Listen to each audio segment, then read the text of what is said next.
Hello guys, आज मैं आपको dear doctor I am coming for soul का एपिसोड 4 का सेकंड पार्ट एक्सप्लेन करने वाली हूँ।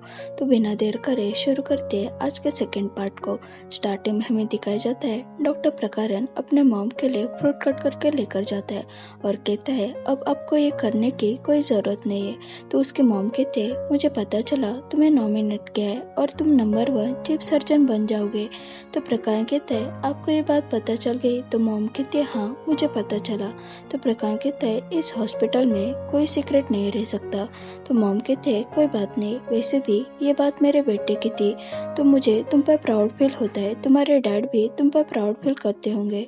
तो प्रकार सैड होता है। तो उसके मॉम कहते हैं क्या तुम उन पर अभी भी गुस्सा हो? क्या बहुत साल हो गए, तुमने मुझे प्रॉमिस किया था तुम उन्हें माफ कर दोगे, फिर क्यों नहीं किया? तो प्रकार कहता है आपने भी मुझे प्रॉमिस किया था फिर भी आपने थेरेपी नहीं की। तो उसके मॉम कहते हैं तुम्हें पता है मुझे वो थेरेपी नहीं करनी थी पर तुमने मुझे मनाया और मुझे प्रॉमिस किया था अगर मैं वो थेरेपी करूंगी तो तुम अपने डैड को माफ कर दोगे। तो प्रकार कहता है मुझे नहीं पता आपने उस इंसान के लिए मुझसे प्रॉमिस क्यों लिया। तो उसके मॉम कहते तो क्या तुम वो प्रॉमिस नहीं निभाओगे? मैं तुम्हें बताना चाहती हूँ कि नेक्स्ट टाइम तुम किसी को प्रॉमिस मत देना, क्योंकि अगर तुम उस प्रॉमिस को नहीं निभा सकते तो किसी को प्रॉमिस मत करना, क्योंकि अगर तुम ऐसा करोगे तो वो लोग वेट करते रहेंगे, बाद में उन्हें डिसअपॉइंटेड होना पड़ेगा।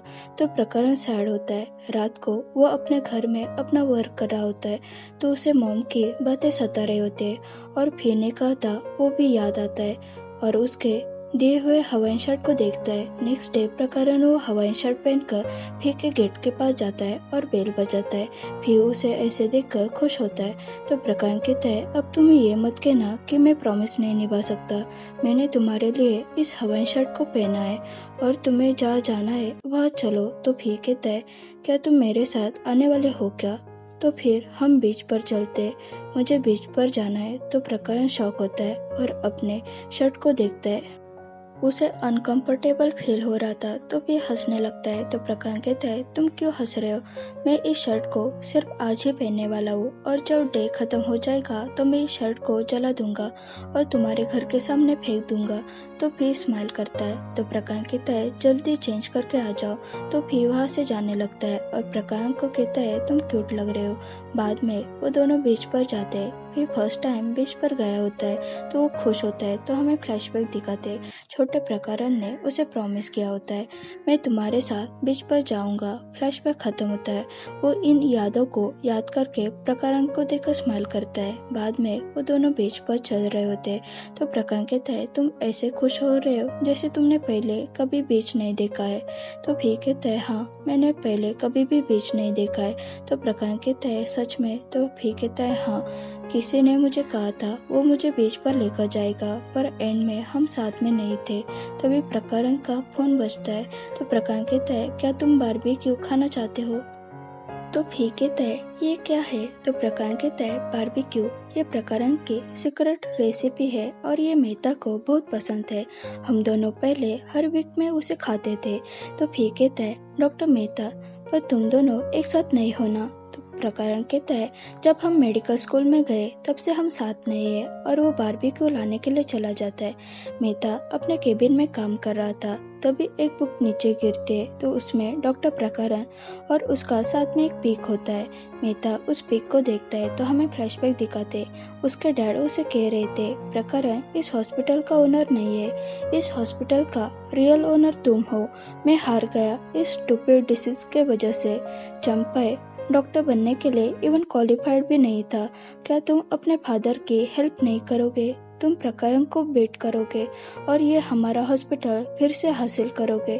फ्लैशबैक खत्म होता है और गुस्से से उस पिक को क्रैश करके नीचे फेंक देता है और फिर से अपना काम करने लगता है। तभी वह न चाहते और कहती है क्या तुमने डॉक्टर को उनको कहा है उनके केस भी तुम हैंडल करोगे? तो मेहता कहते हाँ क्योंकि उसे छुट्टी चाहिए थी तो मैं उसकी हेल्प कर रहा हूँ। तो नज कहती है क्या तुम सच में उसकी हेल्प कर रहे हो या फिर तुम्हें और केसेस चाहिए जिससे तुम प्रकरण को बीट कर सको?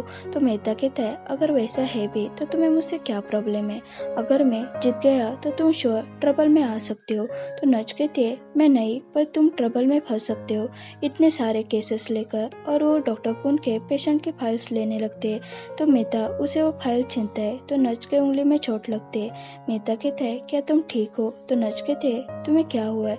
क्या तुम्हारे लिए जीत जाना इतना इम्पोर्टेंट हो गया है क्या? तो मेहता कहता है हाँ। क्या तुम चाहती हो मैं जीत जाऊँ? पर तुमने ऐसा कभी नहीं कहा। तुम बस चाहते हो प्रकरण जीते। मुझे सिर्फ वही लोग चाहिए जो मुझे सपोर्ट करते हो और उन्हें लगता है मैं जीत जाऊंगा, इसलिए हमें अपनी अपनी लाइफ जी लेनी चाहिए। तो नल गुस्से से वहाँ से चले जाते। प्रकरण बारबेक्यू बनाता है और भी को टेस्ट करने के लिए देता है। जब वो बारबेक्यू खा लेता है तो उसे वो कड़वा लगता है और मन में कहता है ये बहुत कड़वा है। तो प्रकाश कहता है कैसा है? तो भी कहता है अच्छा है। तो प्रकाश कहता है मेहता को भी ये अच्छा लगता है, इसलिए वो एक टाइम पे 10 बारबेक्यू खा लेता था। तो भी कहता है तुम उसे इतना मिस कर रहे हो तो तुम दोनों फिर से साथ में क्यों नहीं आते? तो प्रकाश कहता है जब हम बड़े होते तो कुछ बातें ऐसी होती है जो इतनी इजी नहीं होती। जब हम बचपन में थे तब सब इजी था, पर अब ऐसा नहीं है। कुछ चीज़ों के लिए हमें एक दूसरे को कम्पीट करना पड़ता है।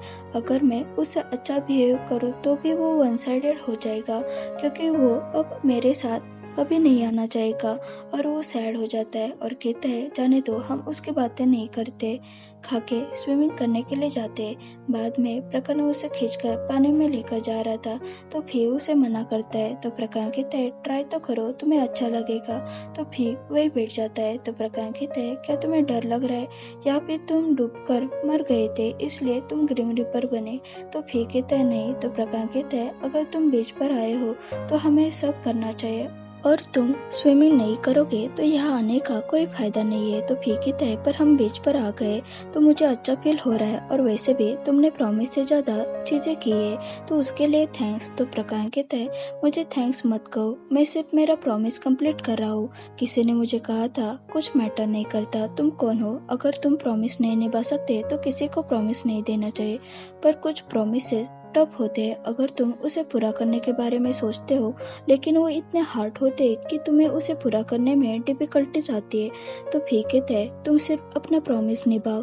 तभी प्रकाश वहाँ लगा हुआ पोस्टर पढ़ता है और वो बोट बाइक लेकर राइडिंग करने लगता है और उसे ऐसा करते हुए देखकर भी खुश होता है और वही लेट जाता है और उसके और प्रकाश के जो स्वीट मोमेंट है उसे याद करता है। जब वो उठकर देखता है तो प्रकाश पानी में नहीं था तो वो घबरा कर उसे ढूंढने लगता है। वो पानी में नहीं जा सकता क्योंकि उसका बॉडी टेम्परेचर पहले से कम था और पानी बहुत ही कोल्ड होता है जो उसके बॉडी के लिए परफेक्ट नहीं है। फिर भी वो प्रकाश को ढूंढने के लिए पानी में जाता है। तभी पीछे से प्रकाश आता है तो फिर उसे हक करता है और कहता है प्लीज ऐसा दोबारा मत करना। तो प्रकाश उसे शांत करने की कोशिश करता है। ओके गाइस, ये हमारा एपिसोड 4 खत्म होता है। अगर आपको ये वीडियो पसंद आया हो इसे जरूर लाइक शेयर और कमेंट करना और चैनल पर नए हो तो जरूर सब्सक्राइब करना। Thanks for watching.